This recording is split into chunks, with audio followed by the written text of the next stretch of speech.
Bahay Kubo Tour sa pinag-istehan namin sa Bolinao. Noong nakaraang linggo nga, lumayas nga muna kami ng Baguio at naghanap nga muna ng matirahan dito sa may Bolinao. Alas 7 nga ito ng umaga dito, abay napakalamig antik. Mas kami man lang at di Baguio nagangin. Ngayon na sa dami ng maulam, ito pa talaga yung hinahanap ko. Talbos ng kamote at okra, may kasama pang sausawan nga na kamatis at bagoong ay napo nagimasal. At ito na nga, nakarating na nga kami dito sa may aming inupaan. For today's video ay napo ang payapa dito. Ito lang naman yung kanilang pinaka beach front. Literal ito na private, kami lang talaga yung nandito.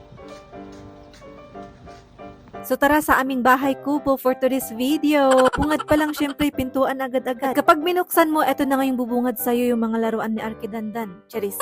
Ala, sige, paigiddan ta dati camera. So eto na nga yung kanyang pinaka-balcony, pinaka-sala, all-in-one na. Merong lagayan dyan ng pagkain. At kaliwa ka lang ng konti, eto na nga yung inyong tulugan. Etong kanyang pinakaigaan nga ay kakasya sa ani. So naka-maximum nga ito ng 6 pack for 2,500 ng isang gabi. At dahil nga tatatlo lang kami, o di syempre, aalog-alog kami dito. Maluwag nga rin dito, perfect talaga pang family o kaya naman pang barkada. Kaya naman kung 6 lang kayo at share o di tagpa 500 lang kayo, o diba? Apakasulit, apakamura at saka apaka-private. Kasi 2 kubo lang talaga yung nandito. So yun at hindi ko lang na-videohan, pero meron na ring CR dito. Meron na ring lutuan, hugasan, pero kung gusto mong magdala ng paglutuan, pwedeng pwede. Pero kami ito at meron na nga kami luto na, kaya naman kakain na lang. Wala nga mabilhan dito, kaya naman bring your own baon na lang. Kung gusto niyo namang pumunta dito, ayan, ilagay ko na nga lang dyan sa my screen yung page nila at kontakin nyo na lang. At ayan, at sobrang na-flex ko na nga yung aming baunan, kaya naman kung gusto nyo rin mag-check out, ilalagay ko na nga lang dyan sa my comment section. I-check out nyo na dahil magagamit nyo talaga yan ngayong summer. Mag-Holy Week pa at gagala pa kayo, kaya naman mag-check out na rin kayo. Yun na lang muna for today's video at marami pang ang video na susunod dito sa trip namin dito sa Bolinao.